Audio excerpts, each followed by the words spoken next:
সাইয়েদনা মুসা আলাইহিস সালাম কথা বলতে গেলে আটকে যেত, মুখে কষ্ট হতো। সাইয়েদনা মুসা আলাইহিস সালাম দোয়া করলেন, রাব্বিশ রাহ লি সাদরি ওয়া ইয়াসসির লি আমরি ওয়াহলুল উকদাতাম মিন লিসানি ইয়াফকাহু কওলি।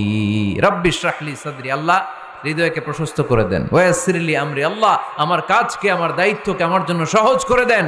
ওয়াহলুল উকদাতাম মিন লিসানি, আমার জিহ্বায় যে কথা আটকে যায়, গিড়া লেগে যায়, এই গিটটা আপনি খুলে দেন। চিল্লায় পড়েন আমিন। আমাদের অনেক ছেলে মেয়েদের মুখে কথা আটকে যায়, আছে না নাই? এই দোয়াটা শিখাবেন। সব নবীরা এরকম দোয়া করতেন। নবীরা দোয়া করলে কবুল করতো কে? আল্লাহ।